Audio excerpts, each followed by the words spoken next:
За юу яцхан сонсогчдоо манай Dark Valentine маань 9 дахь дугаар бэлэн болсон байна.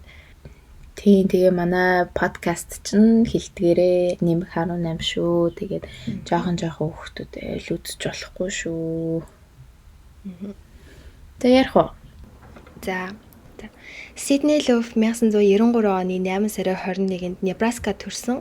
Дээрээ нэг ахтай, доороо нэг эмэгтэй дүүтэй. Тэг хэрэг болох үеэр тэрээр 24 настай байсан ба тоног хөрөнжийн дэлгүүрт ажилладаг. Мууртайгаа ганцаараа амьдардаг юм эмэгтэйсэн. Тэгээд нэг өдөр Tinder гээд онлайн танилцах аппликейшнээр дамжуулаад Audrey гээд 25 настай эмэгтэйтэй танилцаж анхны болцоогоо хийхээр товолдог. Тэгээ анхны болцоо нь бол маш амжилттай дууссан ба Сиднейд Audrey их таалагдж вай бид нар амар нийлээл айгу гоё өнгөрсөн. Тэгээд Сидней бол яг болцооныхаа дараа нэг сайн найздаа би Audrey гэж өстө хөөрхөн эмэгтэйтэй тэндэрээр танилцсан эдрэгээд зураг эдрийг үзүүлж харуулж дахин болцохоор болсноо хэлсэн байдаг. Тэгээд тэр хоёр дахь удаагийнхаа болцоогоо дараа өдөр нь товлоод оройн уулзахаар болсон. Тэгээд тэр болцооныхоо өдөр ол Сидней ажилдаа явдгаараа яваад тэгээ болцоондоо гарахаасаа өмнө Snapchat-аар ингээд болцоондоо явхад бэлэн гэсэн тийм пост хийсэн байт юм лээ. Ингээд тэр оройноо Audrey-тай уулзахаар явснаас хойш ингээд сургаггүй алга болсон байгаа. Сидней бол ажилдаа маш хариуцлагатай, ямар нэгэн шаардлага гараад ирж чадахгүй бол заавал урьдчилж хэлдэг. Тэгээ гэрийнхэн найз нөхдөдөө бол байнгын холбоо сүлбэтэй нэгэн байсан. Тэгээ маргааш нь ингээд ямар ч холбоогүй, залхахчгүйгээр ажилдаа ирээгүй байх нь бол зүгээр нэг хэрэг биш байсан. Тэгээ Сиднейгийн гэрийн очоо шалгасан чинь машин нь бол байсан.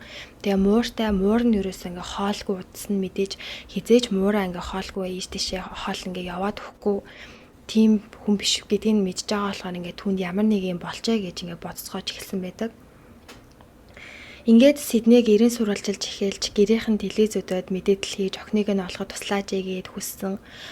Тэгээ бас нөгөө найз нь Сидней Audrey гээд эмэгтэйдээ өчтөр орой болцоонд явсан. Тэр хоёр Tinder-ээр танилцсан. Тэгээд тэр эмэгтэйгийнхэн зургийг хүртэл үзүүлж цагдаагийнхан төгсөн байдаг.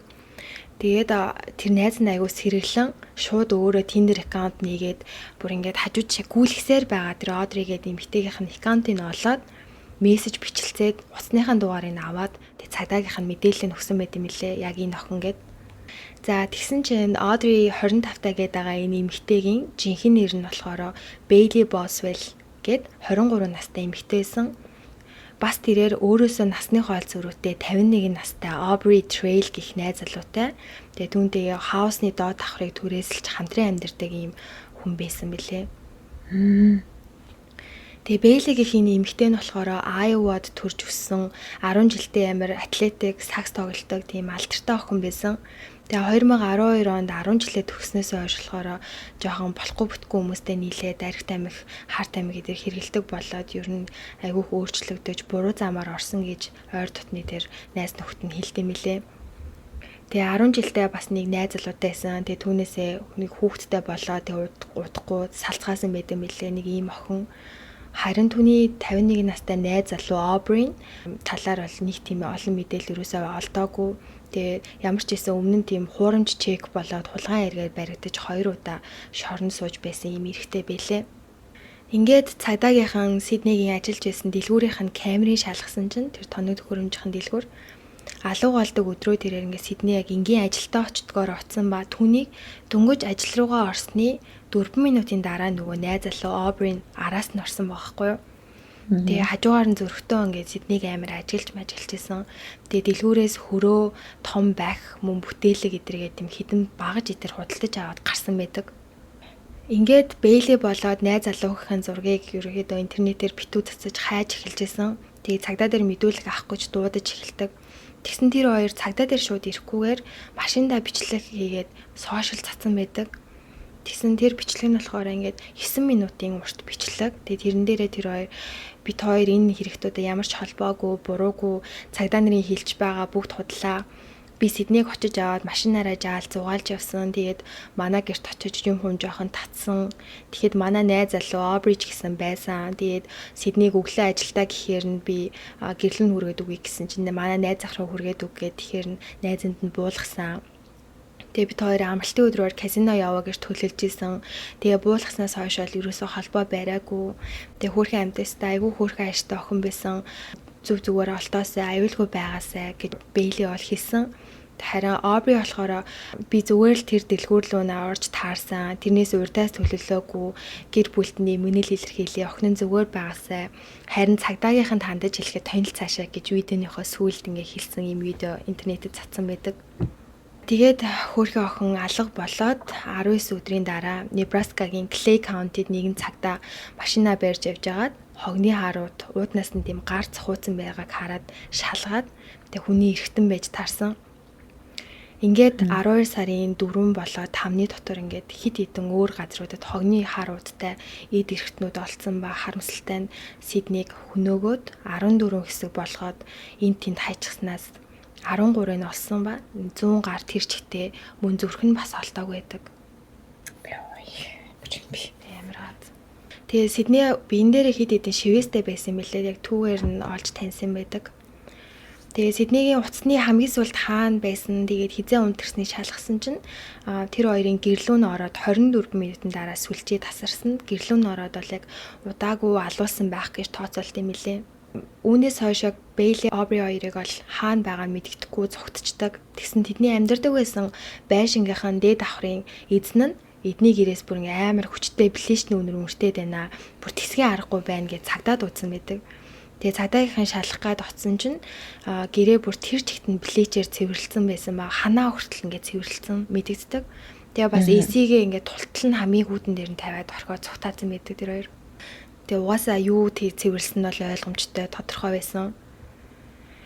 Ингээд маргааш нь тэд хоёрыг олж баримжилж байцаалтын үеэр Aubrey хэлэхдээ ингээд бид гурав манай гэрт ингээд вид дээр ингээд татаад сууж агаад бэлгийн харилцаанд ингээд гуруулаа орсон.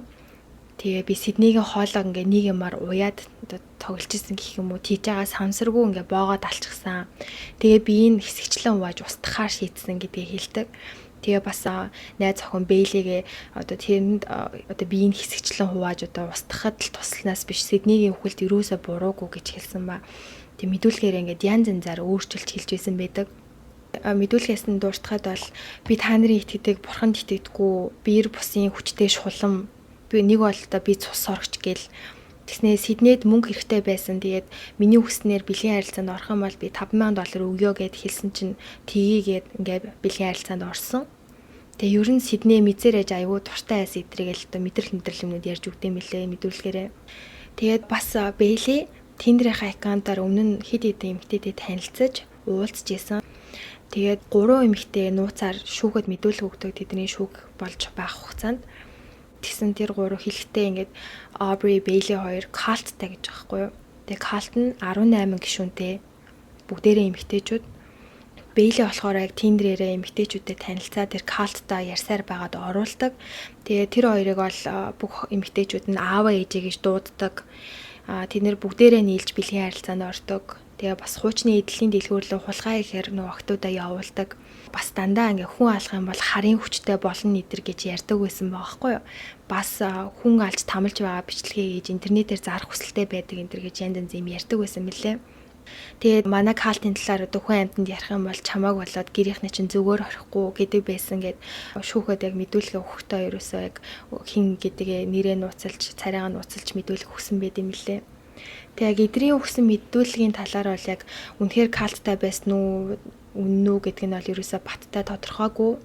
Өөртөө бол яг энийг үгүйсгэх юм лээ. Бэйли Aubrey 2 нэг удаа шүүх хурлынхаа үеэр Aubrey хаанаас удаа авсан мэддэхгүй нэг гараар хийсэн жижигхэн хутаг гаргаж ирээд хүзүүгээ 3 удаа амар ингээд зүсдэг. Тэгээ зүсгтээ ингээд Бэйли ерөөсөө буруугүй би та нарын ихтэй бүгдийг харааж ийн гэж орлоод амиа орлох гэж оролцсон. Тэгээд амиа болыг хорлоогүй тэгээ түүнийг имлэгт хүргээд эргээд зүгээр басныхаа дараа шүүх хурлаа нь үргэлжилснээр түүний яг Сиднейгийн хүлт буруутай санаатаагаар хүний аминд ноцтой хүрсэн гэж тогтоогдсон ба Бэйли ч гэсэн адилхан буруутай гэж тогтоодог. Тэгээ тэр хоёрын шүүх хурал бол яг ковидоос болоод хойшлогцоор байгаа юм билэ. Уг нь 2020 оны 12 сард бас 10 сард шүүх хурлууд нь болох ёстой байсан чинь зарим өмгөөлөгчдийнх нь нэг нь ковид тусаад Тэгээд хойшлогдоод одоо яг 21 оны 3 сард болох төлөвтэй. Гэхдээ магадгүй хойшилж магадгүй юм билээ. Тэгэхээр яг ямар шийтгэл авсан нь бол тодорхойгүй. Гэхдээ Бэйлигийн хувьд бол яг хэдэн жил ах уу, насаараа хорох ял ах уу гэдэг нь тодорхойгүй. Обригийн хувьд болохоор яг насаар нь шоронд хорох уу, эсвэл цаазаар ах уу гэсэн энэ хоёрын нэгийг шийдэх хурал болох юм байлээ. За тэгээд хөөрхий Сидней эмэгтэйд нэг юм аимшигтай зүйл болсон. Тэг хэрвээ Сидней хинт ч Бэйлигийн талаар хэлээгүй байсан бол хинч түүнд яг юу тохиолсныг мэдэхгүй байх магадлал маш өндөр байсан гэдэг.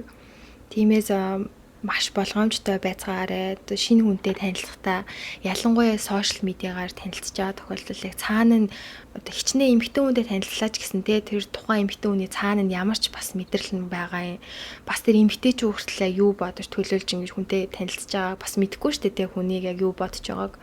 Тийм болохоор ер нь хүнтэй танилцахдаа заавал одоо хүн амьтанд хэлээд өөрийнхөө аюулгүй байдлын хамгийн түрүүнд бодож ер нь эрсдэлтэй алхам хийх хэрэгтэй юм болов уу гэж надад бодогдсон. Тийм шүү дээ. Тэгэл би тийм үнтэй уулзах чинь нэг чинь гэдгээ найз майстертай сайн хэлж байгаа л уулзахгүй бол.